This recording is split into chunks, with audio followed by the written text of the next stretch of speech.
Sejam muito bem-vindos ao Contra o Vento Podcast, onde nós conversamos com nômades, imigrantes, empreendedores, investidores internacionais para ajudar você a viver uma vida sem fronteiras. Meu nome é Francisco Lito, vai ser o host de hoje, falando mais uma vez de Bucaramanga, Colômbia. E como co-host temos mais uma vez Danilo Silva. Danilo, como que você está? Tá falando de onde? Eu ainda estou em Palermo, na Argentina. A Argentina está ficando mais engraçada a cada dia. Estava falando aqui antes de começar a gravar. Já está tudo metade de preço, basicamente, com a conversão paralela, né? Aí tem um mercado aqui do lado que vai fechar, vai, falir. Então está dando tudo por 50% de desconto. Tô comprando gin Tá lá muito barato, cara. por nada, né? A conversa de hoje é com o Josué Santos sobre investimentos internacionais e gestão financeira.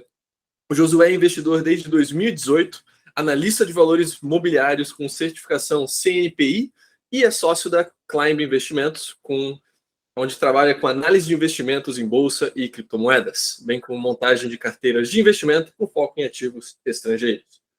Josué, prazer ter você aqui com a gente hoje. Como que você está? Tá falando de onde? Saudações espectadores aqui do Contra o Vento Podcast. Eu sou Josué e hoje eu estou falando aqui diretamente de Aracaju, que, para aqueles que vocês não sabem, é a capital do estado de Sergipe, aqui do Brasil.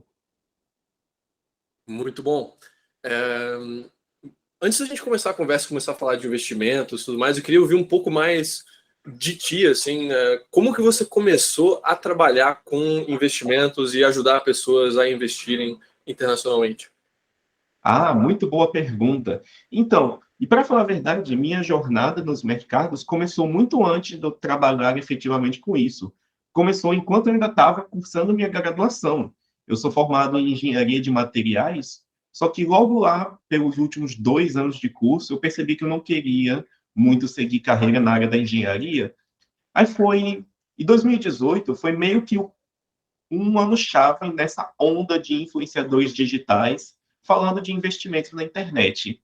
Aí eu estava numa situação do tipo, eu já sei que eu não quero muito seguir essa carreira, mas aí, o que é que eu vou fazer? Depois de ser um andarilho pelo YouTube, assistindo vídeos sobre várias coisas, eu acabei me deparando com uns vídeos de um tal de Primo Rico na época, que falava várias coisas, explicando bem do básico mesmo, várias coisas. Aí eu percebi, opa, esse negócio aí é legal, vamos ir a fundo nisso. Aí, na época, eu era só um estagiário, ganhando uma bolsa de uns R$ 700 na época, mas disse, bom, vou aprender a gerenciar bem um pouco para que futuramente eu possa saber o que fazer com muito. E assim eu fui. Tomei muito pau no começo, para falar a verdade. Não entendia direito. Hoje em dia eu sou um profissional da área, mas eu também já fui aquela pessoa que comprava ações só porque achava o logo da empresa bonitinho, ou coisas assim. Mas eu gosto de falar que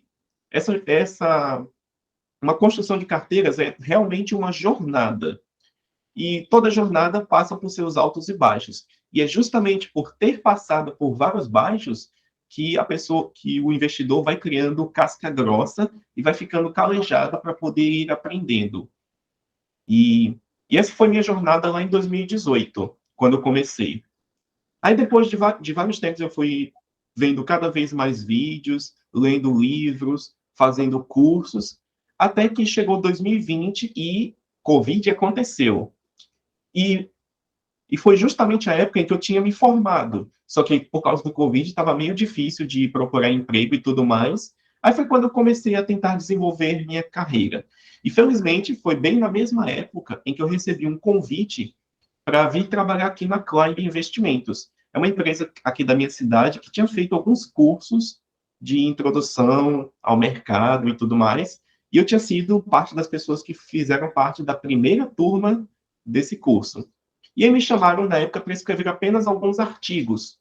E aí eu fui escrevendo, fui produzindo cada vez mais, até que chegou um ponto em que basicamente eu produzia mais de 60% dos artigos que iam no aplicativo para os clientes da empresa. Aí foi quando me chamaram formalmente para trabalhar, e foi quando eu optei por me profissionalizar e tirar minha certificação CNPI, que depois, mais para frente, a gente vai falar sobre ela, mas basicamente é a certificação para quem quer ser um analista, que é basicamente a pessoa que vai ler os dados dos investimentos e recomendar que os clientes comprem ou não algum tipo de ativo.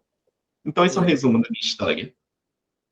Essa questão de escrever, começar a escrever para alguém, eventualmente se tornar parte da equipe, é algo que que aconteceu na Statmos também, a nossa franquia em alemão, basicamente, com a Xenia, que basicamente chegou na porta do Christoph, ei, quero trabalhar para vocês, deixa eu ajudar aí, deixa eu fazer alguma coisa, e agora se tornou a pessoa que cuida de todas as mídias sociais lá para eles em inglês e tudo mais. Então, assim, eu acho que para quem tem interesse em alguma coisa, ofereça-se a agregar valor para aquela empresa, para trazer algo assim, e muitas vezes você consegue, eventualmente, um emprego, uma opção assim.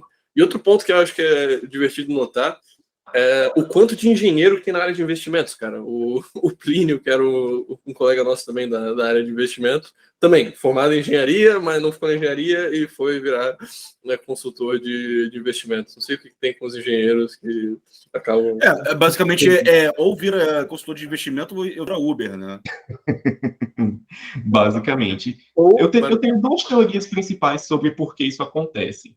A primeira é que, como emprego de engenheiro mesmo no Brasil é meio difícil de conseguir, acaba que muitas pessoas vão se especializando. E como é uma galera que já tem conhecimento de matemática, ou que, no mínimo, tem uma extrema persistência para poder tomar ferro nas matérias e continuar seguindo firme, é uma galera que meio que já é calejada, então eles aguentam quase qualquer coisa.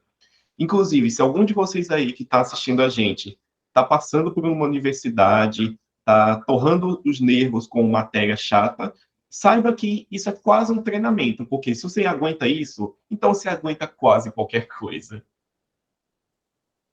Muito bom. Vamos falar um pouco da certificação, né? Você mencionou a questão de CNPI.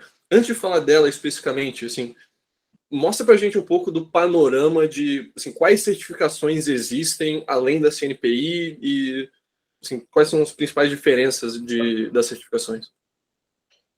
Isso aqui é muito bom. Muito bom esse tópico. O que acontece é que atualmente, eu estou morando no Brasil e aqui esse mercado é regulado por uma autarquia federal chamada CVM, Comissão de Valores Mobiliários. E, basicamente, é um mercado bastante regulado, onde tem uma série de normas dizendo quem pode fazer cada coisa. E dentro desse campo amplo, que é o mercado financeiro, existem vários tipos de funções diferentes que os profissionais podem ter. Tem os chamados agentes autônomos, que eles vão ser basicamente vendedores de investimentos. Vão ter os gestores, que vão ser as pessoas que investem o dinheiro de outras pessoas no nome delas. Vai ter os planejadores financeiros, que são basicamente as pessoas que ajudam as pessoas a como se planejar para poder atingir alguns objetivos. E, basicamente, o que a regulação da CVM diz é: cada um desses grupos tem que ter uma certificação específica. Ou seja, são provas e todo um conjunto de normas que esses profissionais têm que seguir, e só pode atuar legalmente nessas áreas quem tiver essas certificações. E aí, as principais delas tem a CPA 10 e a CPA 20, que são para ser agentes autônomos e trabalhar na área comercial. Por meio dessas duas certificações, você pode vender determinados produtos financeiros para os clientes. Se você quiser ser um gestor de fundo de investimento ou gestor de carteira administrada e investir o dinheiro dos outros, você tem que tirar uma certificação chamada CGA.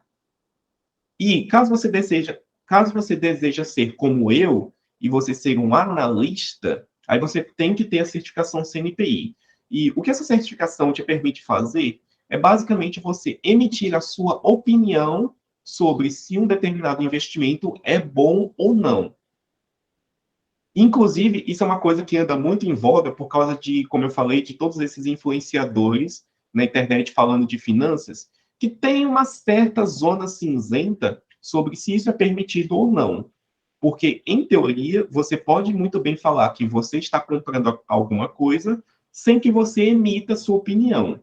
Por isso que vários desses vídeos começam com aquela mensagenzinha clássica de este vídeo não é recomendação de investimento.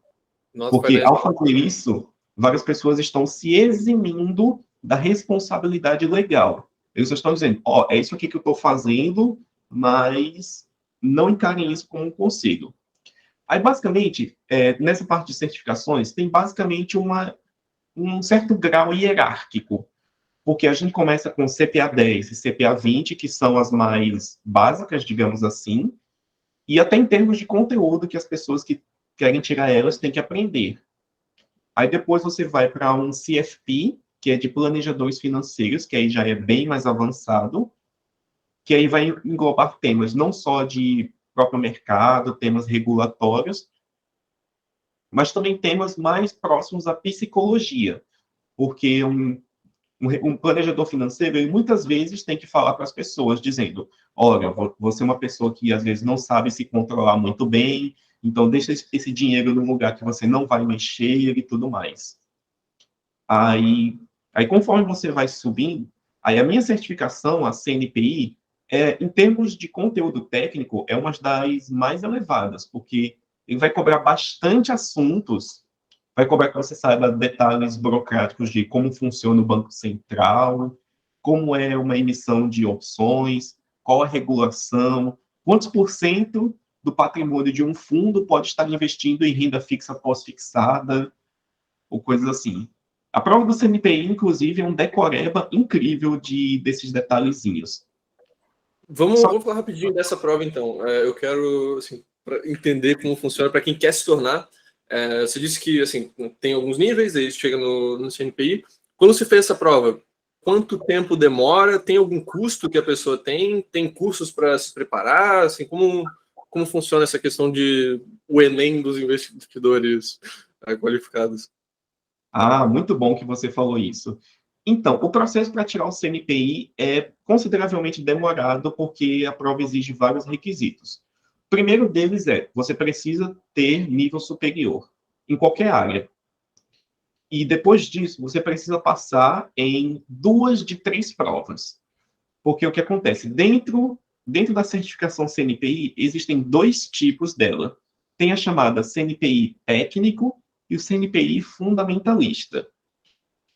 O CNPI técnico é aquele tipo de profissional que vai dar recomendações baseado na chamada análise técnica, que é basicamente você olhar o gráfico de ações, criptomoedas, etc., para poder saber se vai subir ou cair. E, além do CNPI técnico, tem o fundamentalista, que em vez de ficar olhando os gráficos e o movimento de preços, ele vai olhar os fundamentos. Ou seja, vai olhar, por exemplo, como que está o lucro, como que está o mercado, como que está a economia e tudo mais. E aí, dentro do CNPI, tem 3 provas. Tem o chamado conteúdo brasileiro, que é a base, digamos assim, que é onde você vai ver conteúdo sobre legislação, sobre economia, sobre finanças corporativas. E aí, essa primeira prova, tanto os analistas técnicos quanto os fundamentalistas precisam fazer.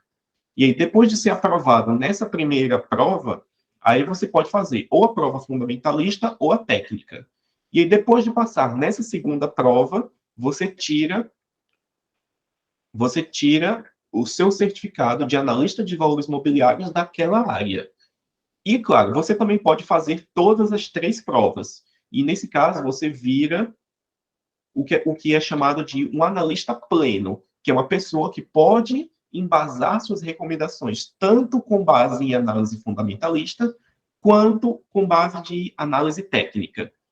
E o custo todo para isso é um pouco elevado, porque as duas provas somadas custaram, na minha época, por volta de R$ 1.400, fora que também você tem que ter uma calculadora HP12C para poder fazer contas que tem na prova, e aí entra numa parte opcional, que é um curso preparatório, que vai te ensinar tudo, porque o conteúdo é bastante extenso.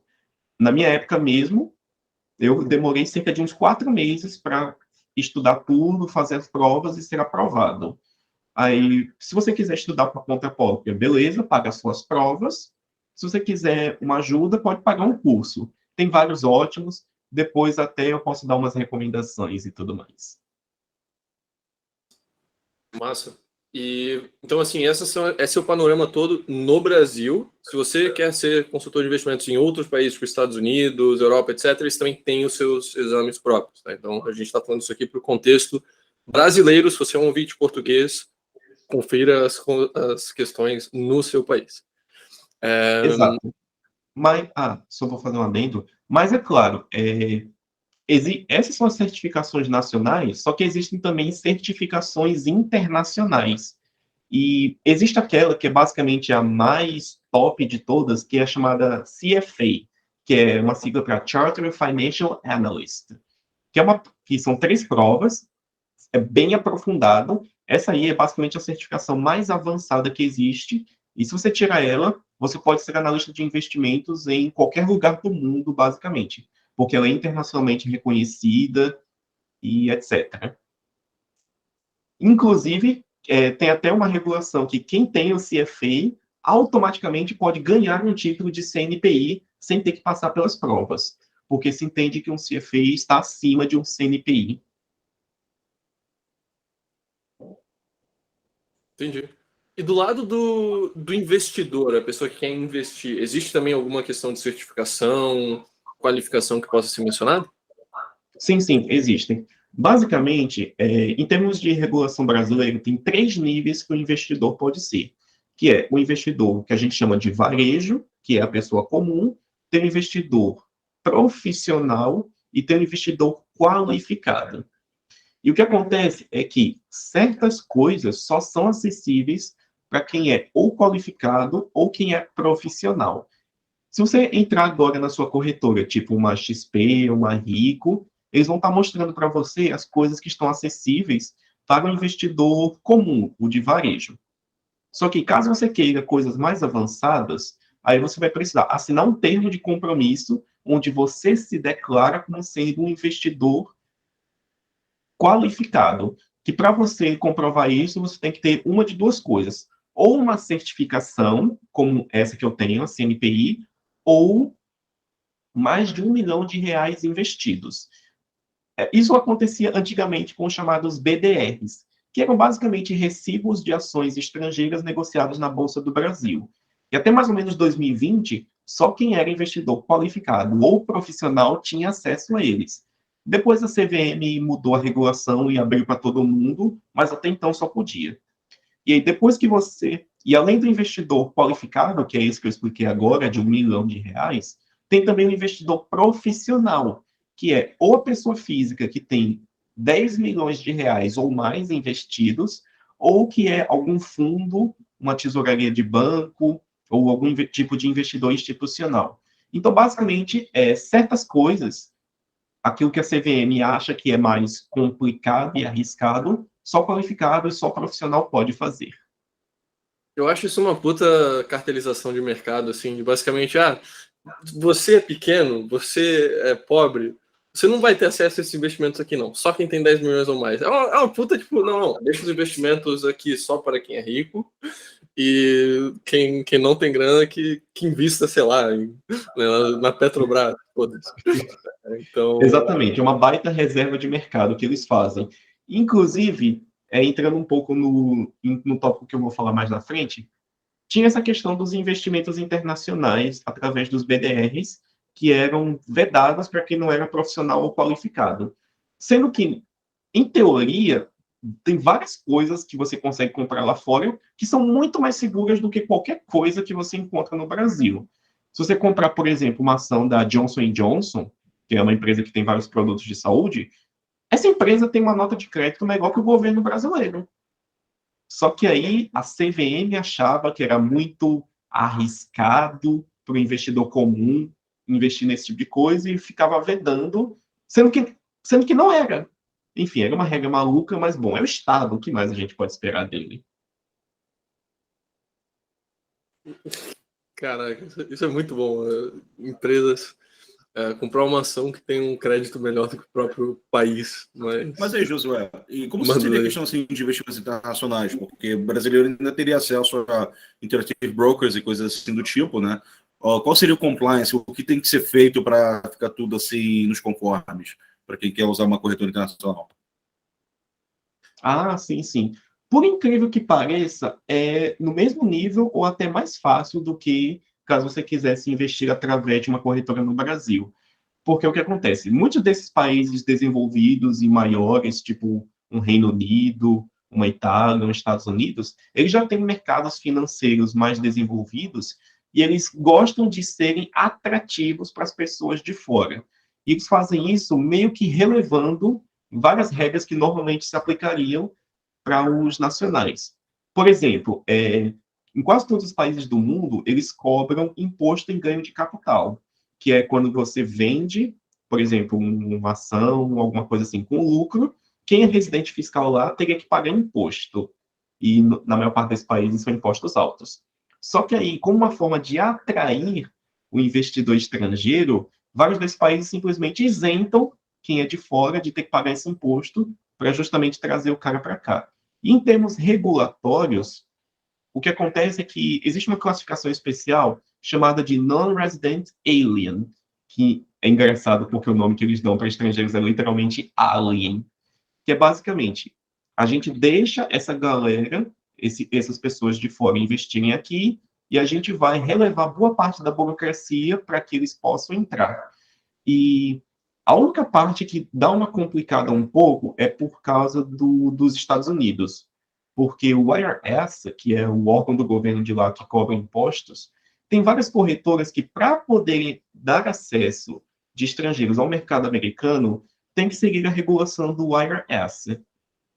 E uma das coisas que eles pedem é que essas pessoas preencham um formulário chamado W8BEN, que é basicamente uma identificação de que você não é um residente fiscal americano, só que aí acaba tendo um certo problema, porque muitas vezes uma pessoa chega lá dizendo: ah, vou investir aqui nesses mercados estrangeiros, só que aí logo de cara a corretora cobra dele preencher um formulário estrangeiro.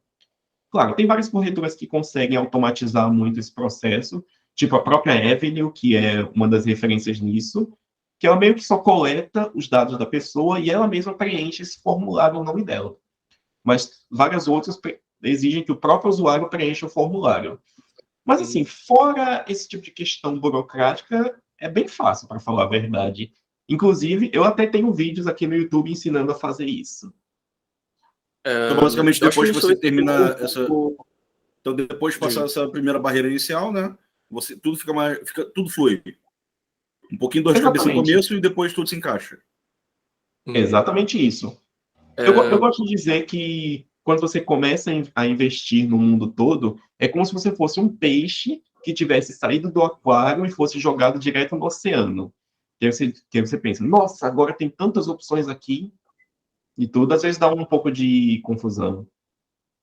eu acho que a gente talvez pulou um pouco, assim, demais nesse assunto. O Danilo estava falando já de interactive brokers e tudo mais. Mas, assim, para quem não tem experiência nenhuma com corretoras internacionais, etc., antes de tudo, assim, o que a pessoa tem que levar em conta quando ela começar a ver esse monte de nomes de corretoras? O que ela deve avaliar para escolher a sua corretora internacional? Quais são os principais pontos, você diria? Ah, isso é muito bom. E hoje em dia, corretora é basicamente commodity, porque elas oferecem basicamente o mesmo serviço. O que vai mudar é os preços que a corretora cobra, a chamada corretagem, porque em várias delas, quando você manda uma ordem para comprar, por exemplo, US$ 100 de algum fundo, a corretora não vai executar uma compra de US$ 100, ela vai descontar uma comissão dela. E aí, esse número varia muito de corretora para corretora, várias nem sequer cobram, só que esse é um ponto a ser analisado, os custos. Depois, se você não tem muita afinidade com o idioma estrangeiro, tem que avaliar isso, porque várias das melhores opções não fornecem acesso a português, que é o caso de, por exemplo, The Gyro, TD Ameritrade, Interactive Brokers, Swissquote, etc. E fora disso, também tem suporte à declaração de imposto de renda, porque essas corretoras mais focadas no mundo inteiro, elas não têm como dar consultoria sobre a lei tributária de cada um desses países. Então, pode ser que, a depender da corretora que você escolha, você tenha meio que se virar. E, além de tudo isso, um fator que para mim é fundamental é quantos países ela te dá acesso. pois se é uma corretora que só dá acesso a, por exemplo, mercado europeu, ou que só dá acesso a mercado americano. Na minha avaliação, o ideal é que você consiga investir em qualquer lugar do mundo, ou pelo menos nos principais países dentro de um único local. Então, são basicamente esses 4 fatores. Tem alguma diferença assim, significativa entre investir através de uma corretora que está completamente fora, sei lá, Interactive Brokers, que é puramente nacional, e essas corretoras que dão acesso ao mercado internacional, mas que também tem sede no Brasil, tipo Avenue, por exemplo? Sim, sim. Tem uma diferença boa aqui em termos de segurança jurídica. Porque eu gosto de defender que um dos principais motivos para você querer internacionalizar seu capital é se proteger contra o risco Brasil. Ou seja, o risco de algum político em Brasília fazer alguma lei que vá prejudicar a economia, ou que vão fazer controles de capital, caso o país esteja passando por maus bocados. Danilo, que está aí na Argentina, sabe muito bem o que é isso. E o que acontece? Para você se proteger contra o risco Brasil, o ideal é que você tenha o seu dinheiro o mais afastado possível de qualquer coisa da regulação. Então, se você tem uma corretora que atende o mundo inteiro e que não tem nenhuma representação jurídica no Brasil, se algum juiz em Brasília, por exemplo, quiser confiscar o seu dinheiro, vai Ou ser mesmo algum juiz do interior do Maranhão, né, cara? Isso já foi tratado no WhatsApp por coisa menor. Mas... Exatamente. E aí, quanto mais afastado de representação jurídica no Brasil você está, mais protegido você está.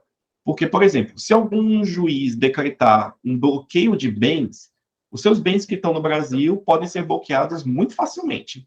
Agora, os seus bens que estão fora, em teoria, podem ser bloqueados, mas é muito difícil que isso ocorra.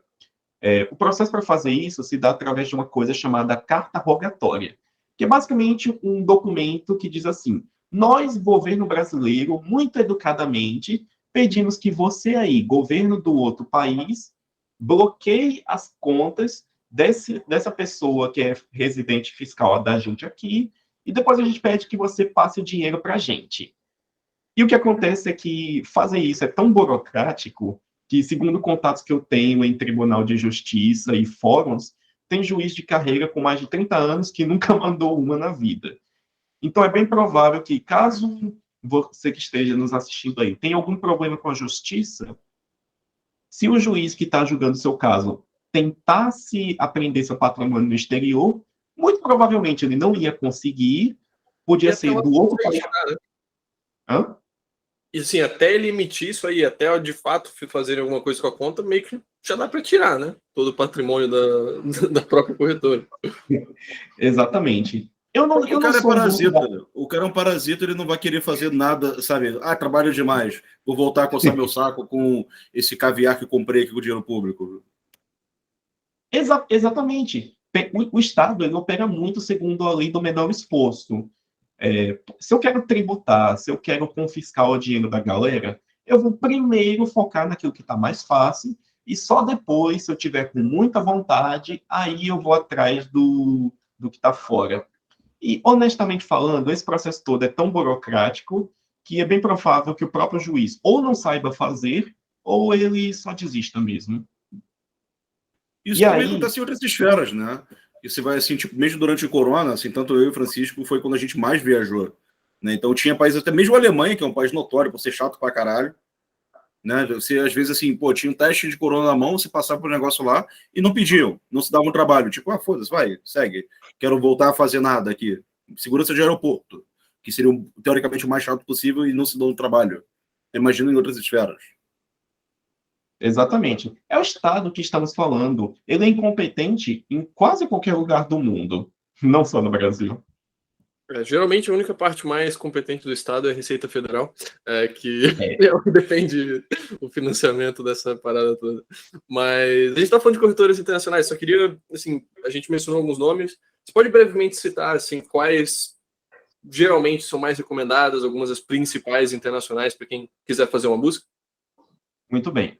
Uma das mais famosas de todas é a Avenue, que ela tem toda essa proposta de democratizar o acesso de um investidor que fala português ao mercado estrangeiro, e ela é boa na minha avaliação, ela te dá acesso ao mercado americano, te dá acesso a uma corretora cuja plataforma é toda em português, então se você não tem habilidade com idioma estrangeiro, é boa, te ajuda a declarar seu imposto de renda, só que, é claro, ela tem um pouco mais de insegurança jurídica, porque ela está um pouco mais ligada ao Brasil, e ela também tem esse ponto meio negativo de só fornecer acesso ao mercado americano. Então, se você quiser investir em outros mercados, que inclusive tem várias vantagens, como eu mesmo vou falar, por ela você não consegue.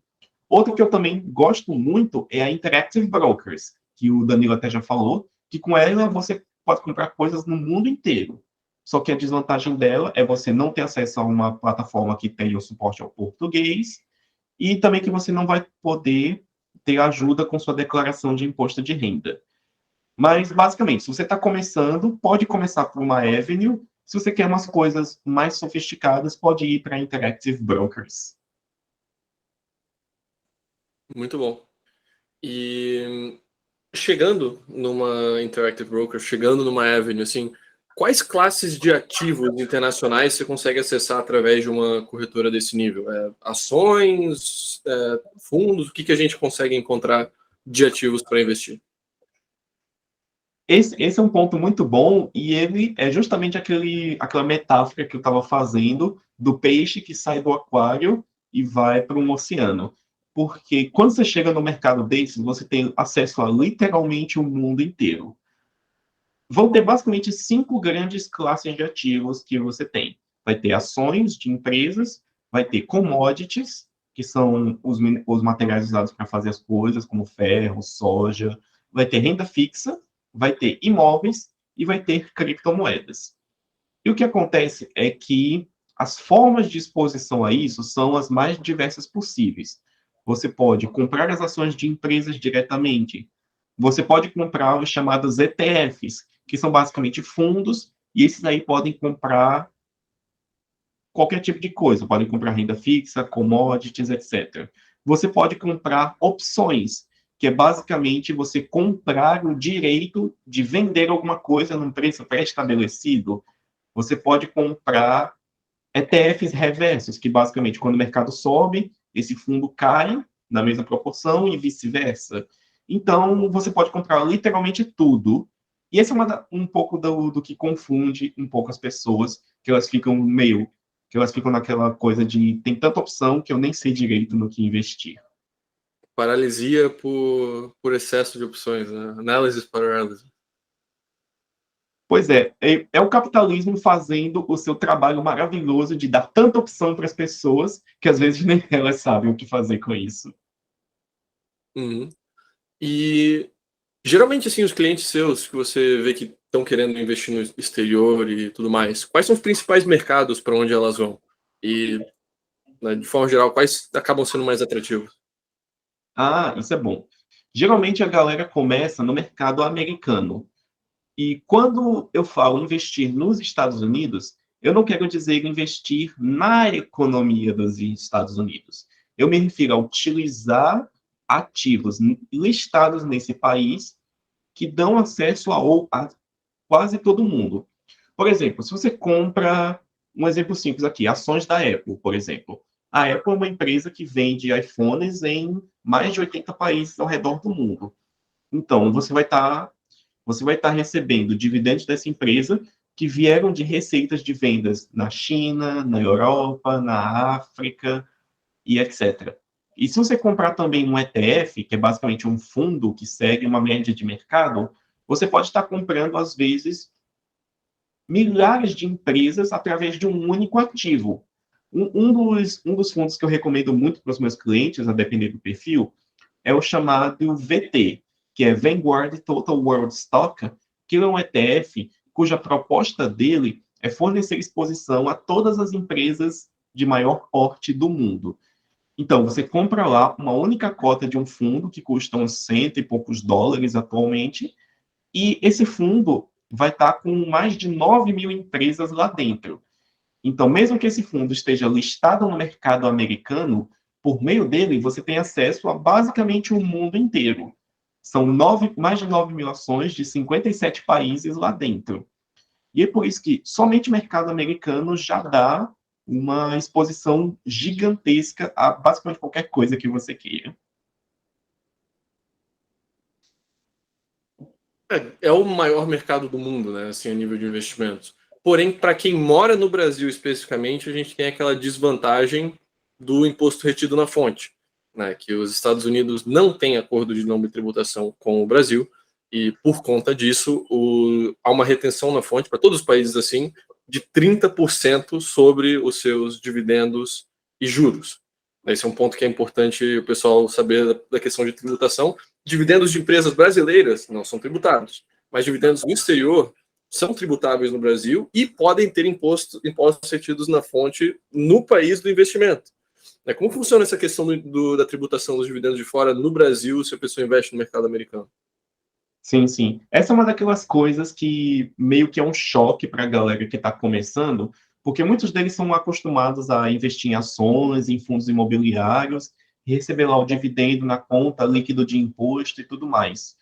Só que o que acontece é que, primeiro de tudo, nem no Brasil o dividendo é isento, para falar a verdade, porque as empresas já pagaram o imposto lá dentro, o imposto corporativo e RPJ. E aí, depois dessa retenção de impostos, vai sobrar o lucro líquido. E depois, esse lucro líquido é que é distribuído para as pessoas. E aí, quando chega na pessoa, não tem uma segunda tributação, porque entende-se que, se fosse cobrada, seria bitributação, o que não pode pela lei tributária atualmente. Só que em quase nenhum lugar do mundo é assim que acontece. Porque, falando especificamente de Estados Unidos aqui, as empresas por lá de maior porte são as chamadas C Corporations. E eles pagam um corporate tax, que é basicamente o IRPJ deles, de 21%. Então a empresa vende suas coisas, tem uma receita, tributa isso a 21% e sobra um lucro líquido. E esse lucro líquido depois é repassado para os acionistas sob a forma de dividendos. E aí, quando chega no acionista, o dividendo é tributado de novo em mais de 30%. Se você é uma pessoa que é residente num país que não tem acordo de tributação. E é claro, esse imposto é tão grande que tem muita empresa que nem distribui dividendo. O que eles fazem é uma coisa chamada recompra de ações, que é basicamente o dinheiro que você tinha para distribuir como dividendo, que seria tributado, em vez disso, você pega esse dinheiro, compra as próprias ações no mercado e depois cancela elas, para que essas ações, na prática, parem de existir, o que faz com que uma mesma empresa seja dividida por um número menor de ações, o que, por oferta e demanda, faz o preço delas subirem, e aí os acionistas, com isso, vão ter um ganho de capital.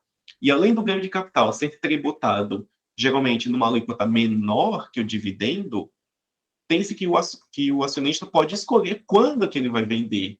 Então, tem essa elisão fiscal aí que eles fazem. Através da recompra. Por isso tem bastante empresa que não distribui dividendo, né?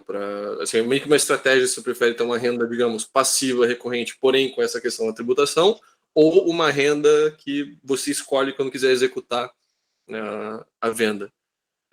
A nível de acordo de não tributação, acho que vale mencionar países que têm acordo de não tributação com os Estados Unidos. Na América Latina, o único relevante é o México. Todos os outros países assim não estão incluídos. Venezuela, se não me engano, tinham também, mas assim, né? Pois é. Europa toda também tem.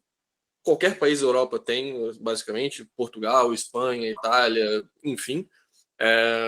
Na Ásia tem alguns também, por exemplo, Tailândia, um país que você pode ver livre de impostos e com menor retenção com os Estados Unidos. Então, assim, tem algumas opções pelo mundo, só a América Latina fica meio, infelizmente, assim, deixada de lado de forma geral. Mas se você for viver num desses países, ou se você for abrir uma empresa num país que tem um acordo de não tributação com os Estados Unidos, você pode se beneficiar de uma retenção mais baixa sobre os investimentos. Então, digamos, se você tem uma holding empresarial na Estônia, essa empresa consegue receber os dividendos dos Estados Unidos usando o acordo de não tributação para reduzir essa retenção de 30 para 15, e depois se você consegue retirar esse dinheiro da empresa, e aí se você abrir no lugar certo, potencialmente livre de impostos. Então, vale mencionar para os investidores que não é algo impossível de ser evadido. Se você estiver disposto a se mover ou mover a sua empresa para o exterior, você pode acabar diminuindo esses 30%. Exatamente. E mesmo que você não vá fazer nenhuma dessas duas coisas, tem uma forma de você escapar dessa tributação, que é utilizando uma estratégia que eu batizei de o hambúrguer de irlandês, que basicamente é, como o Francisco bem explicou agora há pouco, vários países têm esse acordo de bitributação, que reduz esse imposto de 30% para 15%. E um desses países muito relevantes é a Irlanda, que é basicamente o grande paraíso fiscal da Europa. E o que acontece é que, se você que mora num país que não tem acordo com os Estados Unidos, você pode comprar um fundo que está sediado na Irlanda e esse fundo compra ativos americanos. E aí o que acontece aqui? Os ativos americanos vão pagar dividendos para esse fundo e aí, por causa do acordo, a tributação vai ser reduzida para 15%, e você, que é cotista desse fundo, consegue indiretamente se beneficiar por causa disso. Então, ou seja, se você quiser investir no mercado americano, você potencialmente pode fazer isso através da Irlanda e assim ter metade da tributação final. Exatamente. E você pode fazer isso de um jeito que você, inclusive, não tem que pagar imposto nem no Brasil, porque tem os chamados ETFs de acumulação, que em vez de pegar os dividendos que eles receberam dos ativos e repassar para os cotistas, eles acumulam o dividendo dentro da cota, o que faz o preço dela subir, e aí depois, quando você quiser vender essa cota, você apura ganho de capital. Lembrando que ganhos de capital que você tiver com vendas de até R$ 35.000 dentro de um único mês, você fica isento do ganho de capital.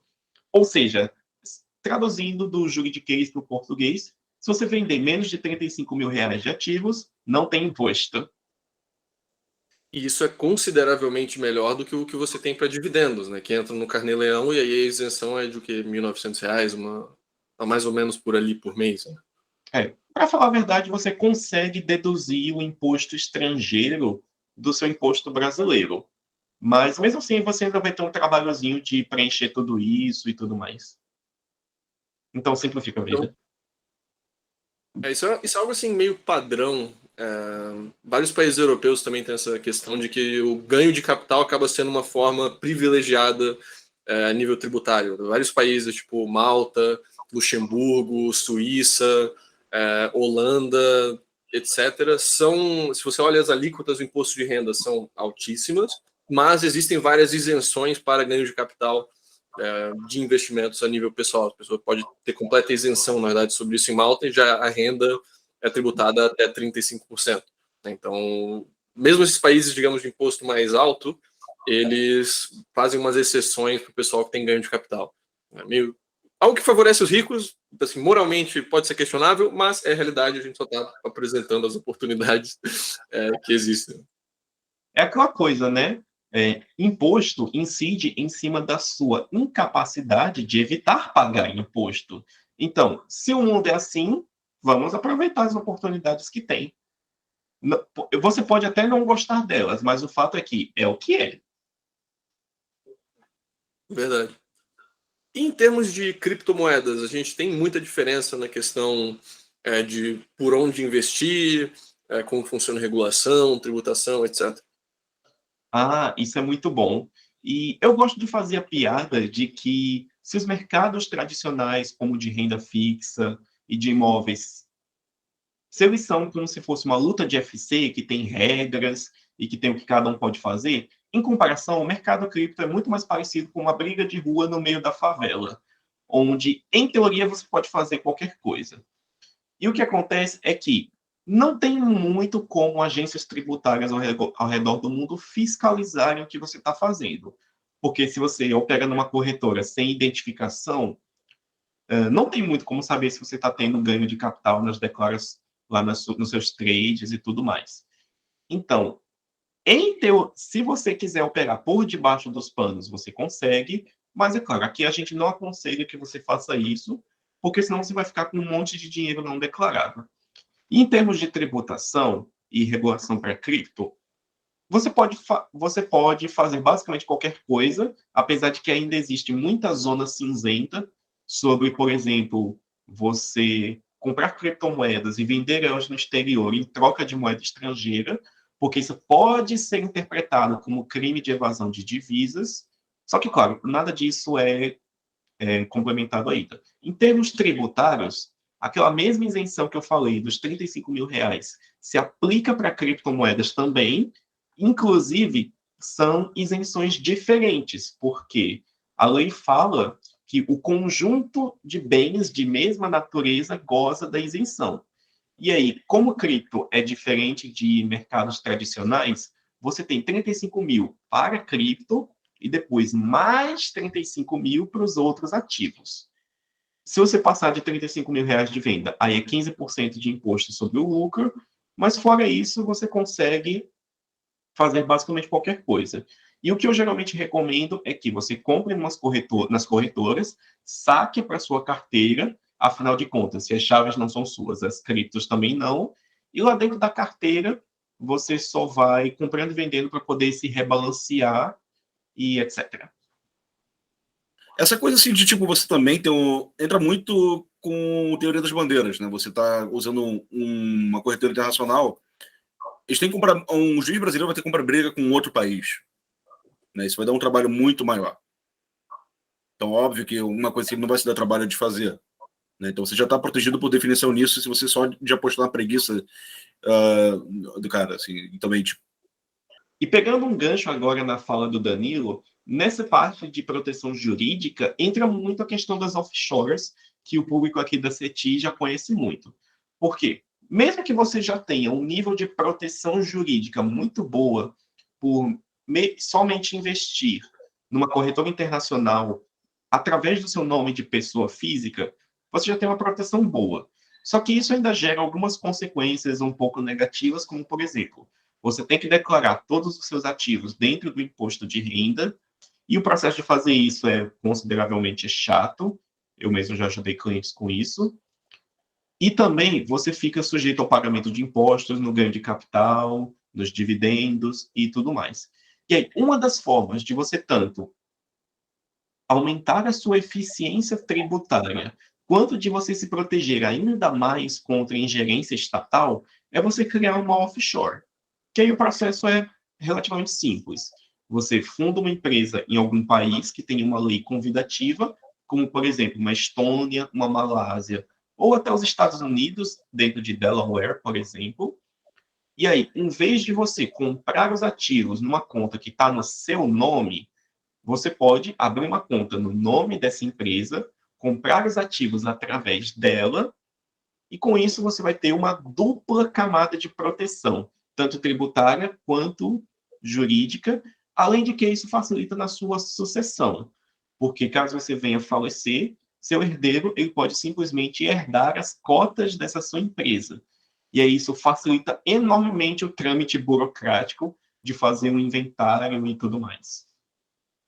Você consegue basicamente, sendo residente no Brasil, usando uma offshore, né, você tem a questão do diferimento de imposto, ou seja, os ganhos de capital ou os rendimentos de capital que vierem para essa empresa no exterior, contanto que eles fiquem nessa empresa, não tributam no Brasil. Só quando você distribui o lucro para você, ou traz esse lucro de alguma forma, seja salário, seja dividendo, enfim, aí que você tem a tributação no Brasil, ou seja, é um diferimento de imposto, contanto que fique na empresa offshore, não tributa. Há projeto de lei agora, o 3489 de 2021, que visa acabar com isso e começar a tributar o lucro, mesmo que não seja distribuído para você, mas na data de gravação desse podcast, ele ainda não passou na Câmara, tem que passar lá, tem que passar no Senado, tem que depois sanção presidencial, então a gente não sabe ainda qual que vai ser o resultado final disso. Mas, a princípio, diferimento de imposto através de offshore e a proteção patrimonial mais elevada, pelo fato também de você ter a separação das pessoas jurídicas. Se você quiser pegar o patrimônio de uma LLC americana, você tem que condenar ela lá nos Estados Unidos. Boa sorte processando a empresa em Wyoming, a empresa no Novo México, enfim.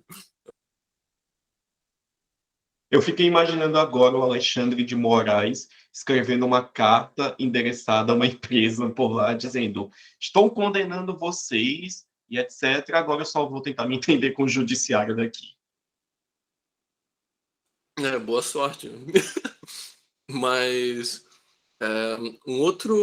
acho que um ponto reverso assim, que a gente também poderia mencionar, a gente falou bastante de brasileiro investindo no exterior, mas um caso de cliente que a gente tem frequentemente também é do brasileiro que vai morar para o exterior, mas que ainda quer ter investimentos no Brasil, ou que ainda tem investimentos no Brasil. Quando a pessoa não é mais residente no Brasil, tem alguma restrição sobre o que ela pode investir, como ela pode investir no país? Existe sim. E nesse ponto entra uma coisa que eu gosto de chamar de o mundo bonitinho do direito, que é o que em teoria aconteceria conforme que está escrito na lei e que muitas vezes é diferente do que o que acontece na prática. Porque, em teoria, por determinação do Banco Central, quando uma pessoa deixa de ser uma residente fiscal, ela adquire o status de não residente e tem que mudar o tipo das contas, que viram as chamadas CDEs, contas de domiciliado no exterior. Que aí a burocracia para manter isso é muito alta, porque basicamente o banco vai ter que ficar encarregado de reportar tudo que a pessoa faz e garantir que não está tendo lavagem de dinheiro e etc. E, em teoria, no mundo bonitinho do direito, os bancos automaticamente têm que fazer essa conversão quando a pessoa dá uma saída fiscal, e geralmente esse tipo de conta tem tanto custo que os bancos só fecham a conta da pessoa, pois daria trabalho demais. Só que isso, como eu falei, é um mundo bonitinho do direito. E, na prática, várias dessas corretoras, quando tem um cliente que vai morar fora, ou elas não ficam sabendo, porque o cliente não avisa e a empresa também não vai atrás, e mesmo que a empresa fique sabendo, que o banco, que a corretora saiba, muitas vezes ela só deixa a conta aberta como se fosse uma de não residente. O que, em teoria, é irregular, mas acaba acontecendo. Inclusive, eu mesmo estava dando consultoria para um cliente meu que morava 20 anos no Reino Unido e que ele nunca sabia disso e continuava investindo como se fosse residente fiscal. Então, em teoria, as corretoras é para ou barrar você ou limitar severamente o acesso que você tem a produtos, renda fixa, etc. Mas na prática isso não costuma acontecer muito. Digamos que a pessoa, ela, porém, fez a saída definitiva e agora está com uma conta de domiciliado no exterior. O que ela ainda tem acesso, se ela quiser investir no Brasil? E aí vai depender um pouco de como é a regulação interna da corretora que está fazendo isso, mas muito provavelmente ela vai continuar tendo acesso às mesmas coisas que um residente poderia ter. Ou seja, mercado de ações, mercado de renda fixa, fundos imobiliários e tudo mais. Só que daí com o custo de manutenção da conta de domiciliado no exterior. Eu lembro que tinha alguma Exatamente. restrição também em certas classes de ativos que só residente no Brasil podia ter, mas agora não lembro de cabeça. Foi. Tinha umas coisas assim mesmo. Aí. Só que, é claro, mesmo para esse tipo de cliente, eu não recomendo que eles façam esse tipo de coisa. Ou seja, se você vai embora, o ideal é que você liquide tudo que você tem por aqui. Por dois motivos. Por quê? Parte do motivo de eu indicar para os meus clientes investimento em vários países, como Irlanda, Estados Unidos, é ter acesso a moedas fortes, países de alta segurança jurídica e tudo mais.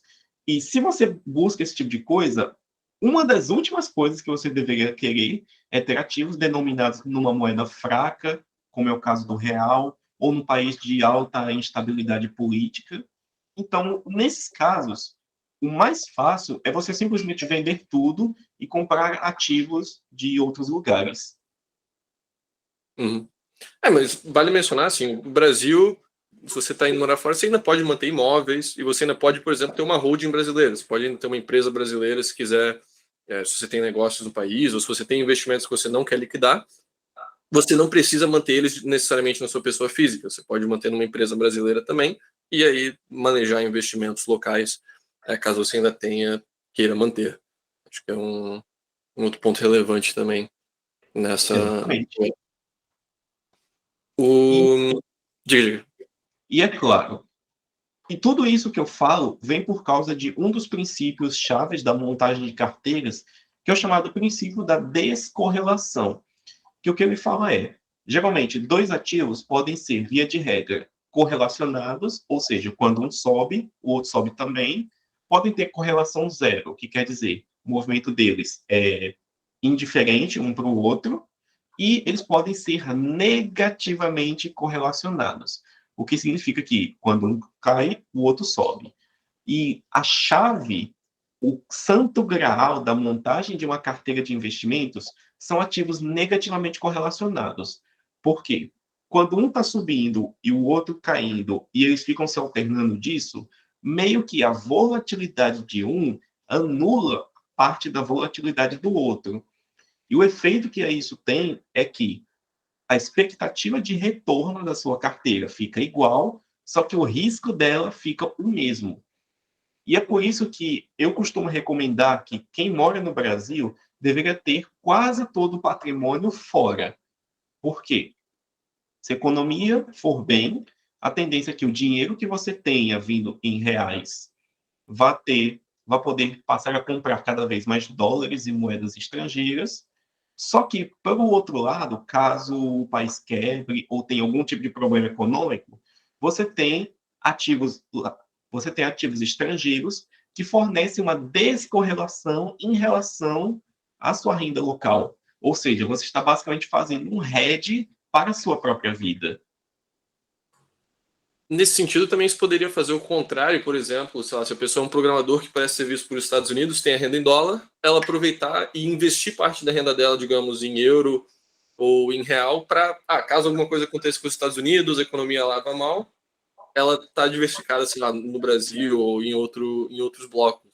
É uma estratégia bem legal de não pensar apenas no seu patrimônio, nos seus ativos, mas também pensar nas suas fontes de fluxo de caixa, digamos, para diversificação. Exatamente. Eu sempre gosto de falar que o trabalho de uma pessoa é como se fosse uma ação que ela tem dentro daquela empresa. Então, poxa, se a empresa para a qual você presta serviço, que te emprega, for mal, você vai ter problemas também. E o ideal é que nessa hora que seus ativos possam diminuir o seu risco ou até, quem sabe, te deixar antifrágil. Ou seja, quanto mais as coisas pioram, mais melhor fica para você.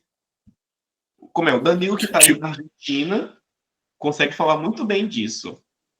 Exatamente, aquela estratégia clássica do PT, né? Tipo, quanto pior, melhor. Exatamente.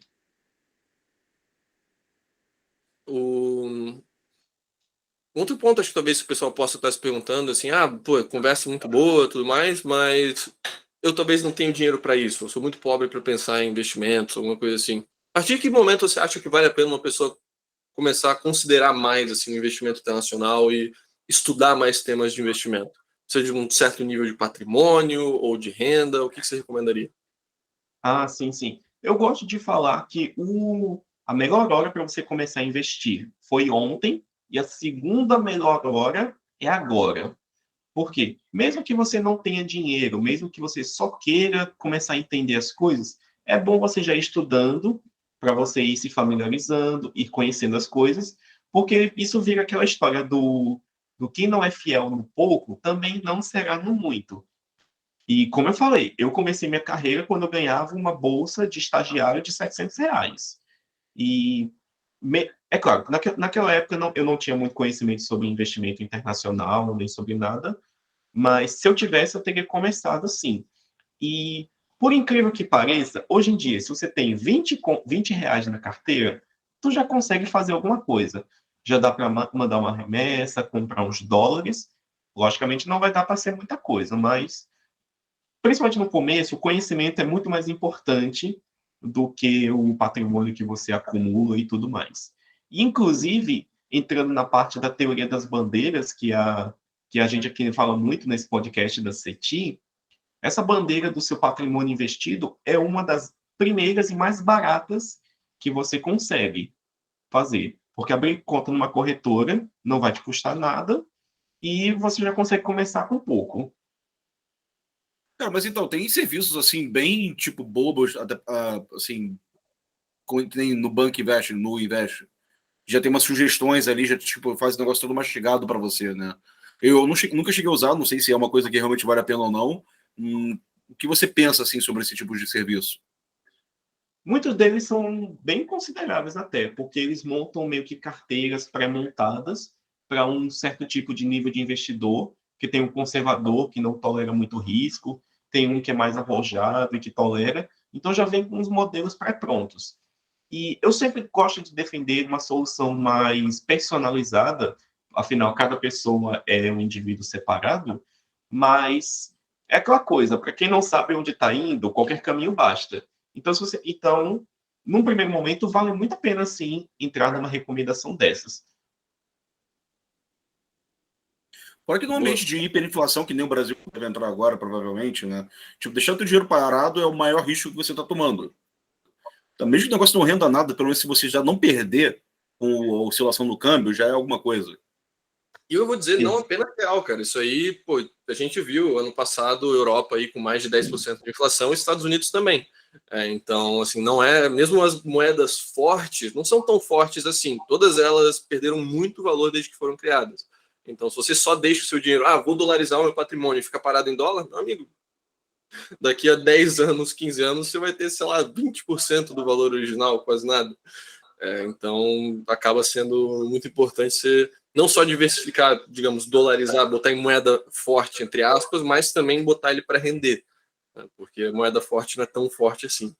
E um ponto que eu queria fazer em relação a quando o Josué tinha falado, né, de investimento, ser uma das bandeiras mais fáceis de plantar, isso é verdade porque, assim, o custo de tanto monetário para você internacionalizar o patrimônio é muito mais baixo do que você obter uma residência, do que você abrir uma empresa offshore, etc. Você pode fazer isso literalmente de graça, abre uma conta numa corretora internacional e transfere o patrimônio. E também o custo, assim, a nível burocrático, a nível tempo, também é muito mais baixo. Se você quer obter uma residência em outro país, você tem que ir lá presencialmente fazer o processo de imigração. Se você quer uma segunda cidadania, você vai ter que correr atrás de papelada, você vai ter que correr atrás de certidão do seu avô, de qualquer coisa. Então, são todos processos que levam muito mais tempo ou dinheiro. Já investir internacionalmente é algo que dá para fazer do seu sofá em um dia gastando zero, né? Então acaba sendo a bandeira mais fácil de plantar mesmo. E fora que quem Exatamente. está no Brasil tem meio que. Quem está no Brasil tem essa vantagem, né, de fuso horário. Porque você está entre o mercado europeu e o mercado americano. Então, se você quer focar, digamos assim, na Bolsa de Londres, na Bolsa de Nova York, você tem, sei lá, fazer um day trade, digamos, você tem um horário bem conveniente até.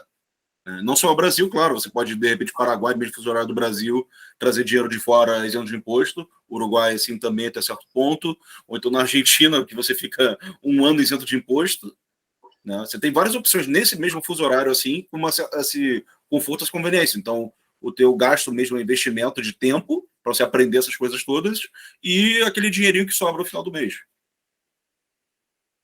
Exatamente. Ou seja, perceba o combo que você consegue. Você consegue proteção jurídica, proteção em moeda forte, o que fornece defesa inflacionária, e você ainda começa a dar seus primeiros passos e fincar bandeiras ao redor do mundo, sempre seguindo aquela máxima que a gente fala de vá onde você é melhor tratado. Inclusive, dentro desse ponto que o Francisco estava falando sobre inflação, eu gosto de falar de uma que é a relação que existe entre o seu trabalho e os seus investimentos, porque é como se o seu trabalho fosse uma espada e o seu patrimônio fosse um escudo. Porque o que acontece é, não se engane, a maior fonte de receitas que qualquer pessoa pode ter na vida é o seu trabalho, é o seu negócio, aquela profissão que a pessoa se propôs a fazer e com isso poder ganhar aquilo que vai usar para poder bancar seus custos. Só que o que acontece aqui, depois que você trabalhou, depois que você suou, conquistou uma renda, se você está sendo disciplinado, vai ter algum tipo de sobra. Depois de você pagar todos os seus custos, vai sobrar algo. E a grande pergunta é, o que é que você faz com esse algo depois que você o ganha? Se você deseja, se você deseja ficar rico, pode ser que você consiga fazer isso apenas trabalhando. Ou seja, se você for, por exemplo, um empresário muito bom, que vai tendo cada vez mais dividendos a cada ano, e com isso consegue financiar um estilo de vida. Só que mesmo que você, através disso, através única e exclusivamente do seu trabalho, você consiga ficar rico, é improvável que você consiga se manter rico dessa maneira, por causa de duas ameaças principais. Primeiro, meramente a inflação, ou seja, o dinheiro perdendo poder de compra o tempo todo, e segundo, também por causa de impostos e instabilidades econômicas que podem ter.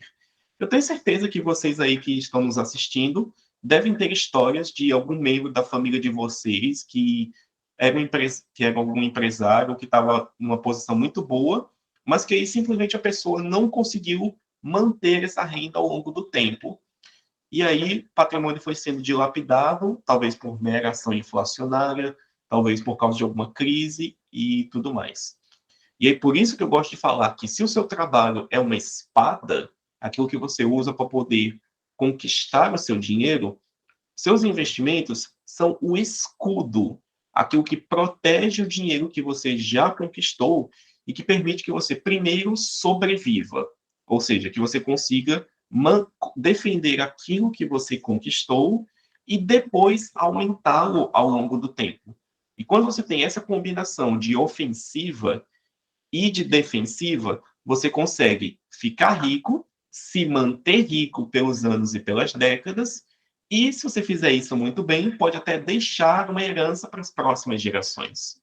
É uma história bem recorrente essa, assim, de a primeira geração constrói patrimônio, a segunda expande, e a terceira faz a história da arte para a quarta passar fome. Exatamente. Vão-se os anéis, mas ficam-se os dedos. Porque perceba como isso é uma coisa até um pouco inútil até, de uma pessoa que trabalhou muito, fez uma empresa crescer, era um profissional competente, mas simplesmente não foi capaz de defender aquilo que conquistou e acabou voltando a estaca zero depois de vários anos. E também história de jogador de não só de futebol, mas assim, em outros esportes assim pelo mundo, assim de assim, vamos pegar jogador de futebol que, porra, se aposentou e logo depois já não tinha dinheiro para nada. Tá maluco ganhando milhões assim por ano e no final, tipo, como assim esse maluco não tem dinheiro? Para onde foi esse dinheiro todo? Né? Exatamente. Tem um dos livros, isso que você falou é um dos primeiros livros que a galera geralmente se depara quando está entrando nesse mundo de finanças é o Pai Rico, Pai Pobre, que aquele livro é fantástico, inclusive, é um dos livros que mais mudou minha vida. E o que ele fala muito é isso, que o dinheiro ele é muito mais uma ideia do que uma coisa física. Porque se você consegue, com a sua mente, construir um fluxo de caixa, criar coisas que vão lhe dar dinheiro, e depois utilizar isso para comprar coisas que vão lhe dar ainda mais dinheiro, você consegue criar um legado que, se bem cuidado, pode durar, em teoria, para sempre. E também tem coisa que você não precisa de exatamente muito estudo, né? Você tem várias histórias por aí, sabe? Assim, dentro de favela no Rio de Janeiro, por exemplo, alguém que tipo começou com praticamente nada, veio assim muitas vezes assim, do Nordeste para o Rio ou para São Paulo, começou assim com trabalhos assim bem braçais, foi fazendo um dinheirinho, história do meu pai inclusive, foi fazer um dinheirinho, foi subindo na vida, foi tipo, pô, sobrou um dinheiro aqui, vou fazer um kitnet, bota aquele negócio para alugar, ou então um cara que é taxista e tipo foi comprou um outro táxi, e, tipo botou a autonomia para alguém e foi ganhando dinheiro com isso. Então, não é uma coisa assim, sabe, que você precisa de um diploma. Diploma no final do dia, ainda mais hoje em dia, acaba sendo só tinta no papel. Sabe, inteligência não é tipo a concentração de conhecimento, mas o que você faz com esse conhecimento. Sabe, você saber jogar o jogo com as cartas que você tem na mão. Exatamente. E essa questão de diploma que o Danilo falou é impressionante, porque se você aí que está nos assistindo acha que a gente sabe muito, saiba que pelo menos 80% do que a gente falou aqui é apenas informação que está disponível gratuitamente na internet. Você literalmente pode abrir uma aba do seu navegador, digitar coisas no Google e depois de um tempo saber tanto quanto a gente. E eu falo comigo mesmo. No mínimo 70% de todo o conteúdo que eu sei hoje, eu aprendi na Universidade Federal do YouTube. Sabe, e não saber não é vergonha para ninguém, é o status natural. Você não nasce sabendo, você demorou o quê? Uns 3 anos para aprender português direito, talvez mais, em alguns casos, assim.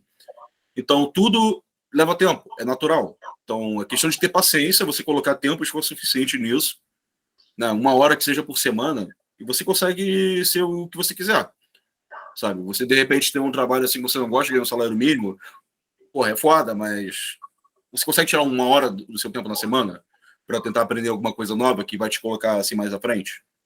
Entendeu? Tenta se organizar, sabe? Acho que qualquer pessoa, por mais difícil que esteja a situação, na maioria dos casos vai conseguir tirar pelo menos uma hora do tempo, nem que seja assim dentro de um ônibus, assim, ler um livro ou fazer um Duolingo para aprender um inglês ou um espanhol, alguma coisa assim, para colocar para frente.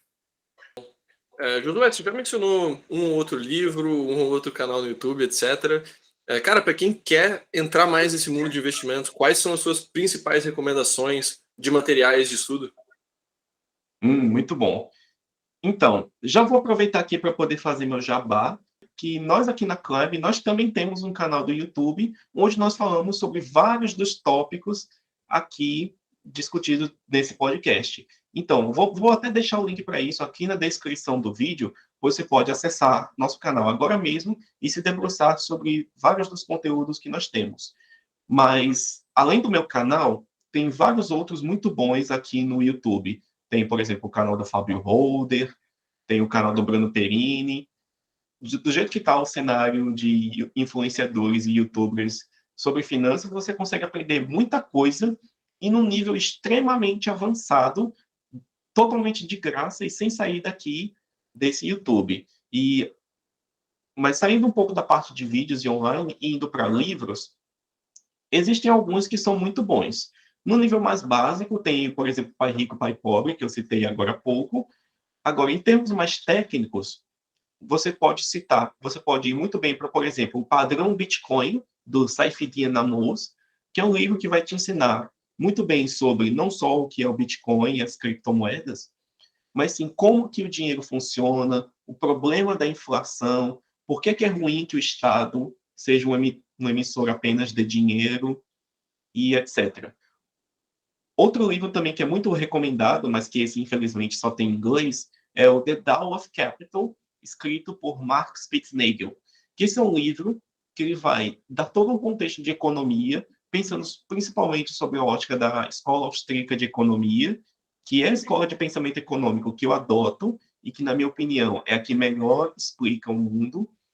E através desse livro você vai conseguir entender várias coisas sobre como mercados funcionam, inclusive saber aplicar os conhecimentos teóricos que você vê de, por exemplo, um Friedrich Hayek ou um Ludwig von Mises, e poder aplicar isso na sua carteira. Isso é, inclusive, uma coisa que pode ser muito necessária atualmente, pois quem acompanha as notícias sabe que os bancos centrais ao redor do mundo estão fazendo uma massiva elevação de juros. E isso acontecendo pode começar um processo de desalavancagem que pode talvez resultar numa crise econômica ou numa recessão.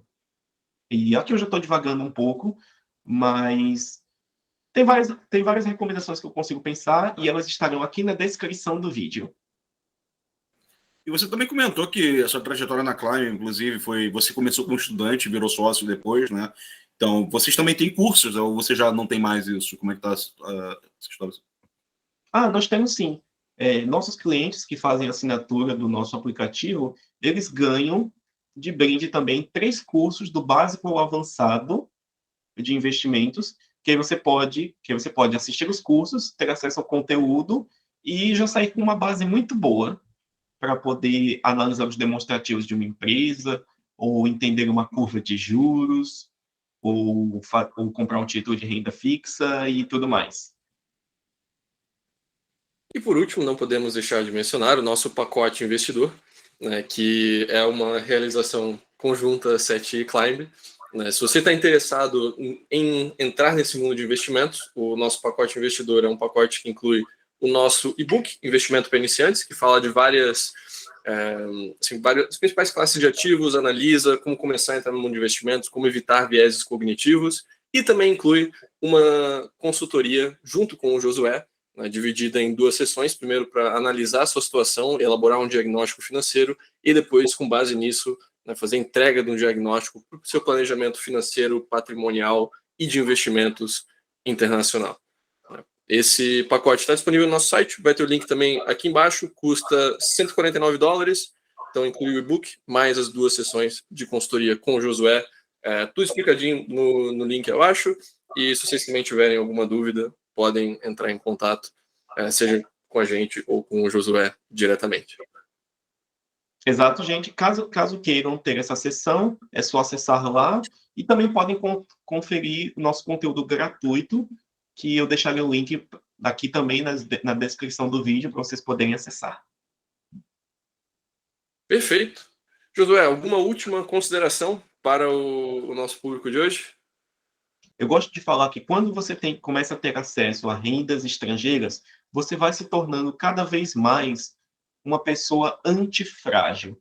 Que esse é um termo tirado do livro do Nassim Taleb, de mesmo nome, o antifrágil, que basicamente significa: quanto mais as coisas pioram, melhor fica para você até um certo limite.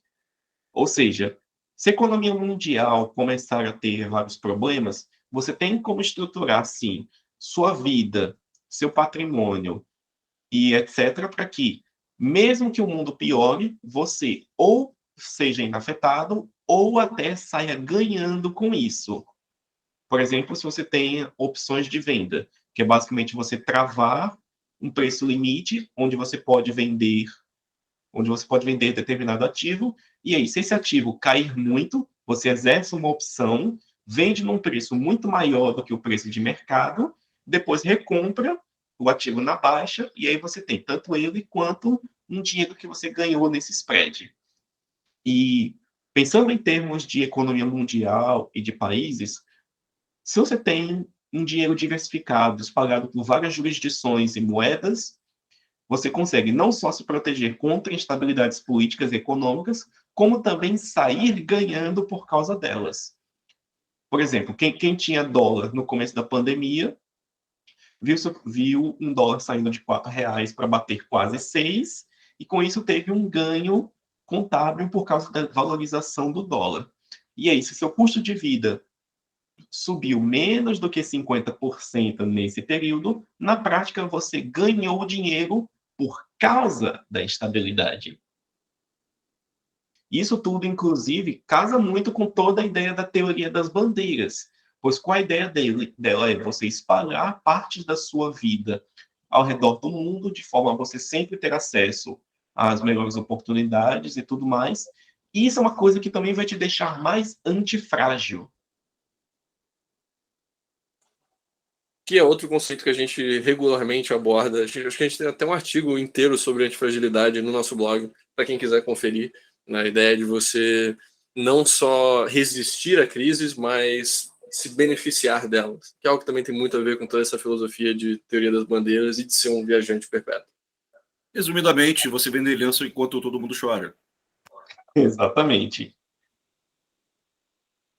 Pô, perfeito. Acho que estava faltando assim um podcast mais voltado para essa área de investimentos. A gente está quase no episódio 50 agora e finalmente chegou. Josué, muito obrigado novamente pela participação. Foi um prazer ter você aqui. E a gente continua se falando, porque quem vier aí e tiver interesse no pacote de investidor vai entrar em contato também depois com o Josué. Então, valeu, uma ótima tarde e até a próxima. Muito obrigado, Francisco. Muito obrigado, Danilo. E valeu para todos vocês, público aqui da CETI.